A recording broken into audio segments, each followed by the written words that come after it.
Welcome to the Scholarly Stars study platform. In this video, we are going to cover part 2 of chapter 1st class 8th science, and our topic is started from this year. Our investigative adventure will take us on a journey from tiny microbes we can't see to planet-wide challenges we can't ignore. इस वर्ष इस साल हमारा ये investigative adventure हमें एक ऐसी journey पर लेकर जाएगा जहां पर आप ऐसे टाइनी माइक्रोब्स के बारे में पढ़ने वाले हैं जिनको आप देख नहीं सकते, प्लैनेट पर कुछ चैलेंजेस के बारे में जानेंगे जिन्हें आप इग्नोर भी नहीं कर सकते हैं। We will start by examining something as small as a single drop of water. आप स्टार्ट करेंगे एग्जामिन करने से, मीन्स केयरफुली वॉच करने से, कुछ ऐसी चीज़ों के बारे में जो कि इतनी स्मॉल हैं जैसे कि वाटर की एक drop, and uncover a hidden word of tiny microbes. और टाइनी माइक्रोब्स के हिडन वर्ड को आप डिस्क्लोज करेंगे, अनकवर करेंगे, ओपन करेंगे, और जो कि अनसीन है, आपको दिखाई नहीं देते लेकिन आपकी लाइफ से डीपली कनेक्टेड हैं। आपको पता चलेगा कि ये आपके लिए इनविजिबल हेल्पर है, ना दिखाई देने के बाद भी आपकी हेल्प करते हैं। कैसे हेल्प करते हैं? ये फूड के डाइजेशन में हेल्प करते हैं, मेडिसिन प्रोड्यूस करने में हेल्प करते हैं, साथ ही कुछ माइक्रो ऑर्गेनिज्म हार्मफुल भी होते हैं जो कि इन्फेक्शन कॉज करते हैं। लेकिन क्या what does our body need to stay healthy? लेकिन हमारी बॉडी को हेल्दी रहने के लिए क्या ज़रूरत होती है, किस चीज़ की नीड होती है, कैसे हमारी बॉडी इन्फेक्शन से फाइट करती है? We will find out how nutritious food, exercise, medicine, vaccine help us stay healthy and fight infection. हम आंसर आगे अपकमिंग चैप्टर्स में फाइंड आउट करेंगे कि कैसे nutritious food, exercise, medicine, vaccine आपको हेल्दी रहने में हेल्प करते हैं, साथ ही इन्फेक्शन से फाइट भी करते हैं। But that's just the beginning. लेकिन ये तो बस शुरुआत है। In today's world science does play a major role in improving our life. आज की वर्ल्ड में, आज की इस दुनिया में साइंस जो है वो हमारे लाइफ को और बेटर बनाने में, उसको इम्प्रूव करने में एक मेजर रोल प्ले करता है। कैसे प्ले करता है, इसके लिए आपको कुछ एग्जाम्पल्स बताए गए हैं। For example, we use electric current in many ways to help make our life easier. For example, हम इलेक्ट्रिक करंट का बहुत सारे तरीक़ों से यूज करते हैं जिससे हमारी लाइफ थोड़ी सी ईजी हो जाए। हम इलेक्ट्रिक करंट की हीटिंग इफेक्ट पर डिपेंड हैं। कैसे? क्योंकि विंटर सीजन में जब हमें बहुत ठंड लगती है तो इलेक्ट्रिक करंट का हीटिंग इफेक्ट जो होता है वो आपको वार्म रहने में हेल्प करता है। साथ ही इलेक्ट्रिक करंट का एक और इफेक्ट होता है मैग्नेटिक इफेक्ट, जिसकी वजह से व्हीकल्स में मोटर रन करती है, साथ ही मशीन्स वगैरह फंक्शन अपने परफॉर्म करते हैं। कौन से इफेक्ट की वजह से? इलेक्ट्रिक करंट के मैग्नेटिक इफेक्ट की वजह से। ये जो फेनामेना हैं ये डिपेंड होते हैं फंडामेंटल फोर्सेस पर। इसीलिए after watching electricity to do work we move on study these forces. इसीलिए जब हम इलेक्ट्रिसिटी के इफेक्ट को, उसके हीटिंग इफेक्ट और मैग्नेटिक इफेक्ट को पढ़ लेंगे तो तब हम आगे मूव करेंगे और फोर्सेस के बारे में जानेंगे। हम जानेंगे कि फोर्स का क्या इफेक्ट होता है, कैसे वो किसी भी ऑब्जेक्ट को स्पीड अप कर देता है, स्लो डाउन कर देता है, उसके डायरेक्शन में चेंज ला सकता है। आगे थोड़ा सा फोर्स के बारे में और बताया गया है, जैसे understanding forces helps explain why a ball thrown up in the air falls back to the ground और why a car stops when the brakes are applied। आप जानोगे जो है, आप फोर्स जब पढ़ोगे तो आप जानोगे कि क्यों एक बॉल को कितने भी ऊंचाई पर आप फेंक दीजिए, एक टाइम के बाद वो ग्राउंड पर वापस आ जाता है, या ब्रेक अप्लाई करने पर कोई कार क्यों स्टॉप हो जाती है। This also lead us to the idea of pressure. Force आप जब जैसे इन डेप्थ पढ़ते जाओगे तो आपको प्रेशर का भी आइडिया होता जाएगा, क्योंकि फोर्स और प्रेशर आपस में रिलेटेड होते हैं। आपको पता चलेगा how the force is distributed over an object. कैसे आपको पता चलेगा कि कैसे जो फोर्स होता है वो एक ऑब्जेक्ट के पूरे सरफेस पर डिस्ट्रीब्यूट होता है, क्योंकि फॉर्मूला होता है pressure equal to force upon area. पर यूनिट एरिया पर जो फोर्स अप्लाई होता है उसे ही हम क्या कहते हैं? प्रेशर। फोर्स अप्लाइड ऑन पर unit area is called pressure. आगे है कि सेम कॉन्सेप्ट ऑफ फोर्स है और प्रेशर है, ये डिसाइड करता है कि एयर कैसे मूव करेगी। जैसे प्रेशर में जो एयर प्रेशर का डिफरेंस अगर बहुत कम है एयर में तो उसी एयर को हम जेंटल ब्रीज बोलेंगे। अगर प्रेशर थोड़ा सा बढ़ जाता है तो उसे आप बोलते हैं कि स्ट्रॉन्ग विंड। और एयर का प्रेशर अगर बहुत ज़्यादा हो जाए तब हम उसी को साइक्लोन नाम देते हैं। नेक्स्ट आगे का टॉपिक है सो दीज फोर्सेस, इसलिए हम इसीलिए कहते हैं कि ये जो फोर्सेस होते हैं so these forces are connected to powerful weather event, इसीलिए ये फोर्सेस पावरफुल वेदर इवेंट के लिए रिस्पॉन्सिबल होते हैं। एयर का फोर्स जितना ज़्यादा होगा, प्रेशर जितना ज़्यादा होगा, उसी के अकॉर्डिंग ब्रीज, स्टॉर्म, साइक्लोन्स ये सब डिसाइड होंगे। और ये सारे ही कहीं ना कहीं आपके डेली लाइफ को, आपके एग्रीकल्चरल फील्ड्स को और आपकी अपनी सेफ्टी को पर इफेक्ट डालते हैं। To truly understand how air can exert pressure और why water boils at a certain temperature, we need to zoom into these materials and see what kind of particles they are made up of and how they move around. अगर आपको सचमुच में जानना है कि एक air कैसे pressure exert करती है या क्यों वाटर एक सर्टेन टेम्परेचर पर ही बॉयल होता है, तो आपको एयर हो या वाटर के मॉलिक्यूल्स हो, इनको जूम करके देखना होगा कि आखिर वाटर के मॉलिक्यूल्स किससे बने हुए हैं या एयर किससे फॉर्म हुआ है और ये किस तरीके से मूव करता है।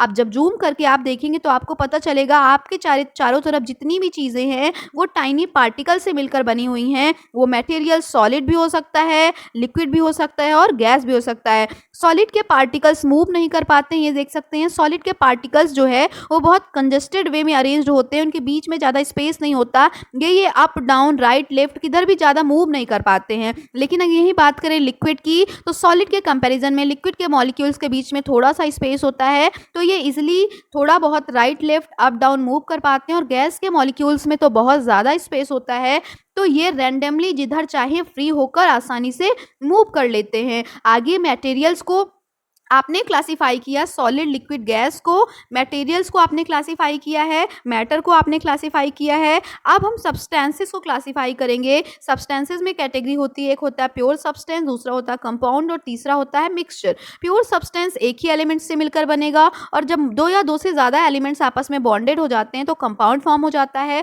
और अगर फिक्स रेशियो में एलिमेंट्स आपस में कंबाइन ना हो, जिनको आप फिजिकली हाथ से सेपरेट भी कर सको, ऐसे कॉम्बिनेशन को क्या बोलते हो आप? ऐसे कॉम्बिनेशन को हम कहते हैं mixture.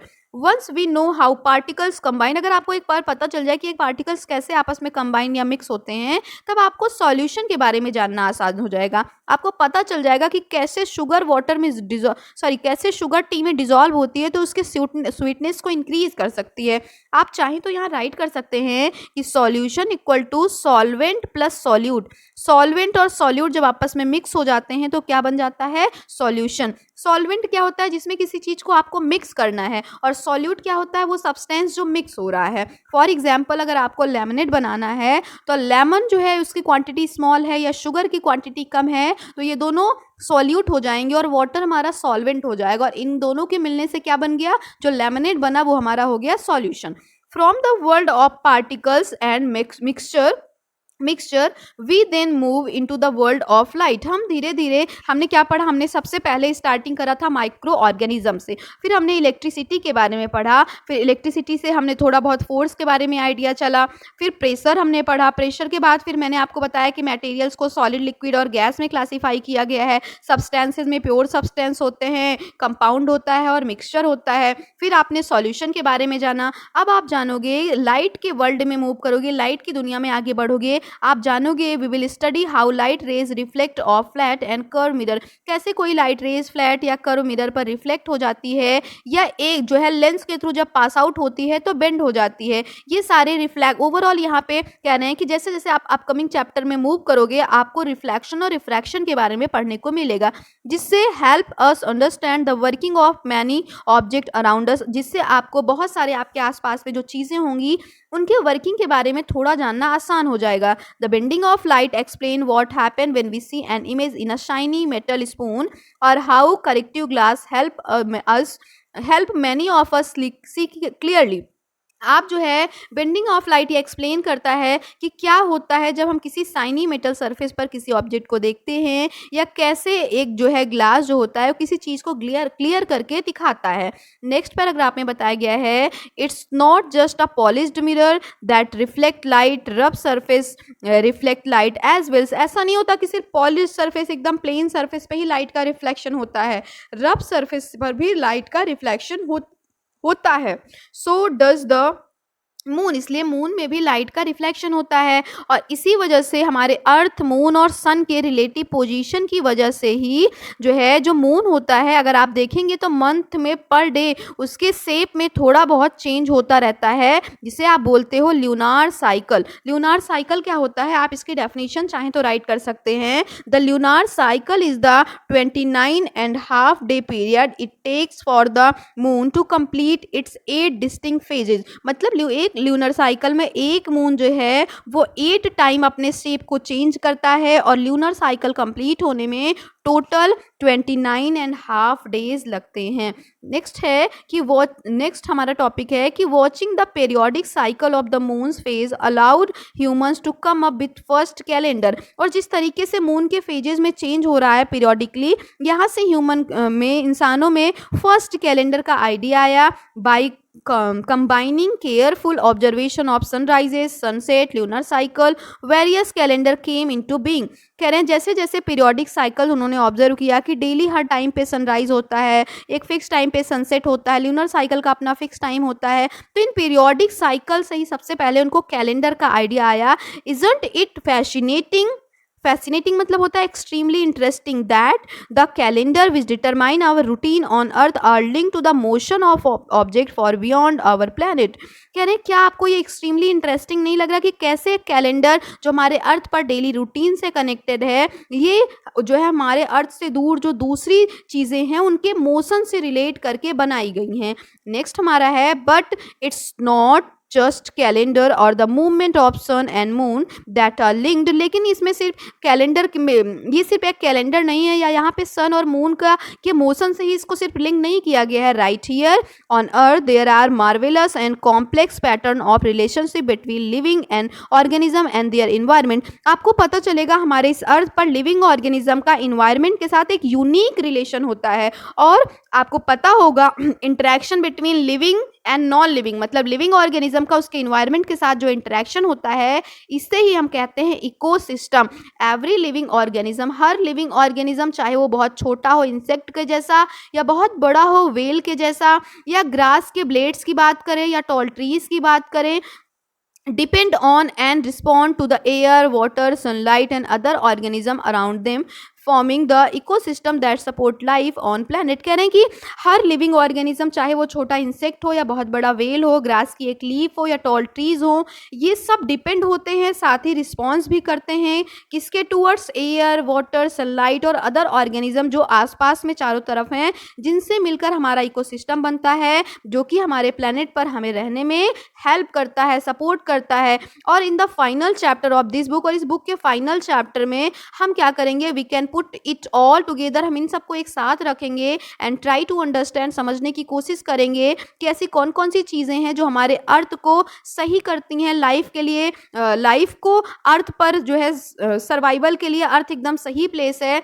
And to recognise the urgent challenges that our planet now face. साथ ही सिर्फ आप यही नहीं पढ़ोगे कि ऐसी क्या क्या चीज़ें अवेलेबल हैं जिसकी वजह से अर्थ पर लाइफ का सर्वाइवल हो रहा है, आप पहचानोगे ऐसे अर्जेंट चैलेंजेस को भी जिनकी वजह से हमारी अर्थ जो है वो जो है कुछ प्रॉब्लम्स जो है फेस कर रहा है। या आप बोल सकते हो जैसे डे पर डे अपने लिमिटेशन से ज़्यादा जो अर्थ है वो हीटअप हो रहा है, वार्म अप हो रहा है, global warming, green house effect के जैसे। तो इन सारी चीज़ों के बारे में भी जानेंगे। एक लास्ट और बहुत ही इंपॉर्टेंट टॉपिक है जहाँ से ज़्यादातर क्वेश्चन आते हैं, यहाँ पे बताया गया है कि ऐसी क्या क्या फैक्टर्स हैं जिनकी वजह से अर्थ पर ही लाइफ का सर्वाइवल जो है वो पॉसिबल है। तो मोस्ट इंपॉर्टेंटली अगर हम बात करें तो अर्थ जो है वो सन से एकदम परफेक्ट डिस्टेंस पर है, जो कि सबसे इंपॉर्टेंट जो है फैक्टर निकल कर आता है कि अर्थ पर ही लाइफ सर्वाइवल है। क्यों? क्योंकि अर्थ और सन का डिस्टेंस परफेक्ट है।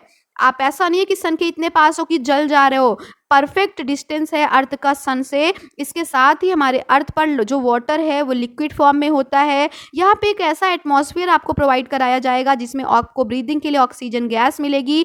यहाँ पे आपको जो है अल्ट्रा वायलेट रेज से बचाने के लिए ओजोन लेयर भी होती है। लेकिन हम ह्यूमन एक्टिविटीज़ ने इस प्लेनेट पर आकर, हमारी कुछ ह्यूमन एक्टिविटीज़ थी जिसमें कुछ चेंजेस ला दिए हैं जिसकी वजह से अर्थ का टेम्परेचर लगातार बढ़ता जा रहा है, क्लाइमेट के पैटर्न में चेंज हो गया है, जिसकी वजह से डेंजरस बहुत खतरनाक कॉन्सिक्वेंसेज मतलब रिजल्ट निकल के आ रहे हैं। और वो रिजल्ट क्या है?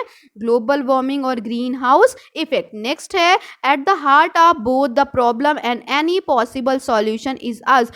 हम हर चीज का के प्रॉब्लम भी हमें है, हर चीज को क्रिएट अगर हम करते हैं तो प्रॉब्लम भी हम ही है और सॉल्यूशन भी हमारे ही पास है। We are the ones influencing earth climate, हम ही हैं जो अर्थ के क्लाइमेट को इन्फ्लुएंस कर रहे हैं। साथ ही हम ही हैं जो हम इसके बारे में समझ सकते हैं, साइंस को जो समझ करके ऐसे चेंजेस ला सकते हैं जिसकी वजह से ज़्यादा प्रॉब्लम ना क्रिएट हो और अपने एक्शंस पर भी ध्यान दे सकते हैं। The same scientific principles that we have guided our journey through the middle stage observing, measuring, experimenting will be the key helping us protect the delicate balance on which we depend. कह रहे हैं कि आपको कुछ भी करना है, कुछ भी एक्सपेरिमेंट कोई भी चीज़ करनी है तो उसके लिए जो की पॉइंट्स होते हैं वो किसी चीज़ को केयरफुली ऑब्जर्व करना, वॉच करना, उसको मेजर करना, उसकी क्वांटिटी का पता लगाना और फिर लास्ट में क्या करना? एक्सपेरिमेंट करना। The challenges ahead want be always be easy. आपके सामने जो चैलेंजेस आएंगे वो जरूरी नहीं कि हमेशा ही आसान होंगे। हम उम्मीद करते हैं some of you will understand to solve these difficult problem with curiosity as your guide. हम ये उम्मीद करते हैं कि आपके सामने जब भी कोई डिफिकल्ट प्रॉब्लम आएगी तो आप उनको बड़ी ही क्यूरियोसिटी के साथ अपने खुद के गाइडेंस से सॉल्व करने की कोशिश करेंगे। फिर हमारे पास यहाँ आप देखेंगे ये एक छोटा सा टॉपिक रह गया है जो हम कोशिश करेंगे कि नेक्स्ट वीडियो